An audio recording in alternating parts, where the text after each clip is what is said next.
Hello friend, हमारी आज की कहानी है औलाद इतना कैसे बदल जाती है। बेटा, ये लोग कौन थे? पिछले कुछ दिनों से तू लगातार अनजान लोगों को घर लाता है। ये चल क्या रहा है? क्यों आते हैं ये लोग घर पर? क्या चल रहा है तेरे दिमाग में? कविता जी अपने बेटे ध्रुव से बोली, कुछ नहीं माँ, आप इन सब से दूर रहो। भजन कीर्तन करने की उम्र है आपकी, वही करो। फालतू के कामों में ध्यान मत दो। इतना बोल ध्रुव वहां से चला गया। लेकिन कविता जी का मन बेचैन था। ध्रुव पिछले 1 महीने में कई लोगों को घर ला चुका था। कविता जी को कई बार लगा कि ध्रुव शायद मकान बेचना चाहता है, लेकिन उन्हें अपने परवरिश पर भी भरोसा था।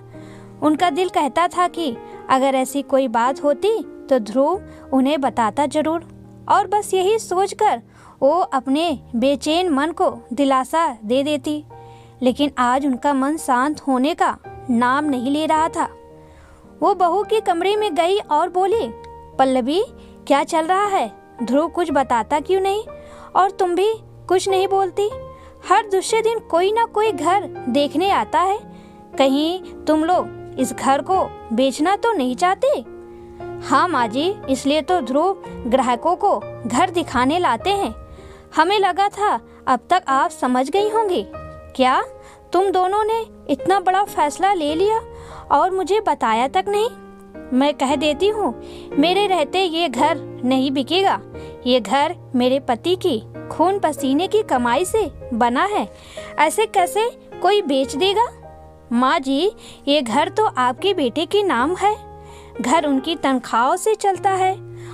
वो जब चाहें, जिसे चाहें, ये घर बेच सकता है। और फिर कहाँ जाएंगे घर बेचकर? ये सोचा है तुम लोगों ने? जी बिल्कुल सोचा है। हम दूसरा घर ले रहे हैं और आपको वृद्धा आश्रम भेजने का फैसला ले लिया है।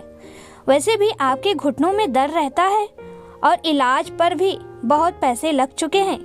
इलाज के साथ आपको देखभाल की जरूरत भी है, जो हमसे अब नहीं होगी। जितनी सेवा करनी थी कर ली, अब हमसे और सेवा नहीं होती, इसलिए अब आपको वृद्धाश्रम जाना पड़ेगा। सारा पैसा आपके इलाज पर लगा देंगे तो कल को हमारे बच्चों को अच्छा भविष्य कैसे देंगे? आपको क्या पता हमारी जिंदगी में क्या क्या दुख है, और इस महंगाई के दौर में कैसे हम घर चला रहे हैं, ये केवल हम ही जानते हैं। इतना सुनकर कविता जी के पैरों तले जमीन खिसक गई और वो वहीं जमीन पर बैठ गई। आंखों से आंसू धारा बहने लगी। उन्होंने पूरी जिंदगी घर परिवार के नाम कर दी थी और अब बुढ़ापे में उन्हें ऐसा दिन देखना पड़ रहा है। उन्हें अभी भी लग रहा था कि वो कोई बुरा सपना देख रही हैं। जैसे तैसे खुद को संभाल रोती बिलखती वो अपने कमरे में पहुंची। सामने लगी पति की तस्वीर देखकर बोली, काश आप होते तो ये दिन ना देखना पड़ता। आपने तो मकान मेरे नाम कर दिया था, लेकिन मैं पुत्र मोह में इतनी अंधी हो गई कि बेटा का स्वार्थ देख ना पाई और उसके कहने से घर उसके नाम कर दिया। अब वही बेटा मुझे वृद्धाश्रम भेजना चाहता है। माता पिता इतनी उम्मीद से अपने बच्चे को पालते हैं, उनकी खुशी के लिए क्या कुछ नहीं करते? याद है आपको ध्रुव को बचपन में जब बुखार आता था, मैं पूरी रात नहीं सोती थी। उसके कारण नौकरी तक छोड़ दी थी। उसकी एक आवाज़ पर दौड़ी चली आती थी। पूरी जिंदगी उसके नाम कर दी थी, लेकिन मुझे बदले में क्या मिला? रोते बिलखते कब उनकी आंख लग गई पता ही नहीं लगा। सपने में उन्हें उनके पति कैलाश बाबू दिखाई दिए। वो कविता जी से बोले, देखो कविता, पहले भी कहता था पुत्र मोह में अंधी मत बनो।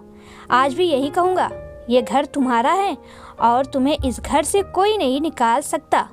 रही बात तुम्हारे निजी खर्चों की, तुम घर किराए पर चढ़ाओ, अपना गुजारा कर सकती हो।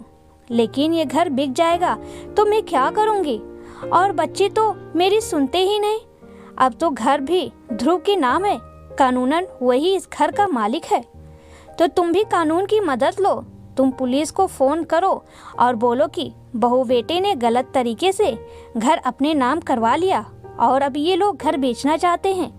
ये घर बिकना नहीं चाहिए कविता, इसमें मेरे जीवन भर की कमाई लगी है, ये घर बिकना नहीं चाहिए। इतना बोल कैलाश बाबू आलोप हो गए। सुनिए सुनिए, रुकिए, कहाँ गए आप?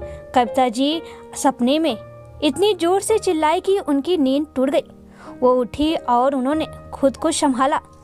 तभी कमरे में ध्रुव आया और बोला, माँ, पल्लवी ने आपको सब कुछ बता ही दिया है, आप अपना सामान बांध लो, कल आपको जाना है, आप फिक्र मत करो, हम आपसे मिलने आते रहेंगे। एक बार के लिए तो कविता जी अपने बेटे को देखती रह गई।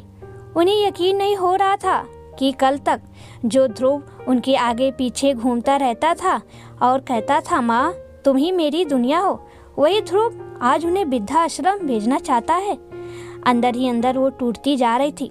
जैसे तैसे खुद को संभाला और फिर बोली, ये मेरा घर है, तुम्हें जाना है तो इस घर से जा सकते हो, जब तक जिंदा हूँ मैं इस घर से नहीं जाऊंगी। कविता जी की आवाज में गुस्सा था। आपका खर्चा नहीं उठा पा रहा हूँ, इसलिए मेरे पास कोई विकल्प नहीं है, आपको जाना ही होगा और वहाँ आपको आपकी उम्र के लोग भी मिल जाएंगे, आपको अच्छा लगेगा वहाँ जाकर।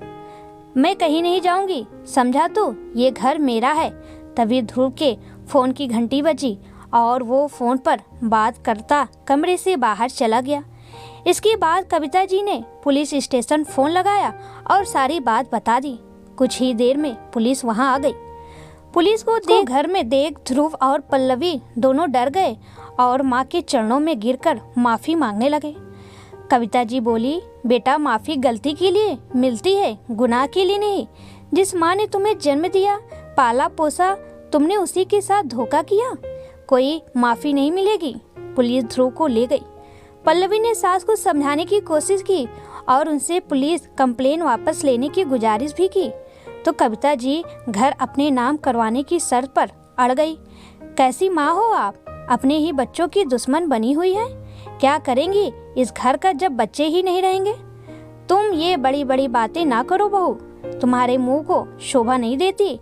मैं तो दया और त्याग की मूरत थी, तुम ही लोगों ने मेरे अंदर की ज्वाला को जगा दिया। और क्या कहा था तुमने कि तुम्हारे जीवन में बहुत दुख है? हम सबकी लाइफ में कोई ना कोई दुख तो होता ही है, लेकिन उसका ये मतलब नहीं कि दुख कम करने के लिए अपने बूढ़े माता पिता को घर से निकाल दिया जाए। इतना सुन पल्लवी को जैसे सांप सूंघ गया। कविता जी ने बेटे से बात कर घर अपने नाम करवा लिया और दर्ज करवाई पुलिस कंप्लेन वापस ले ली। ध्रुव घर वापस आया तो बिल्कुल बदल चुका था। उसे अपने किए का पछतावा था। उसने माँ के चरणों में गिर माफी मांग ली। माँ का नाजुक दिल औलाद को रोता देख नरम पड़ गया और उन्होंने बेटे को माफ कर दिया। दोनों माँ बेटा खूब रोए और सारे अपराध बोध आंसुओं के साथ बह गए।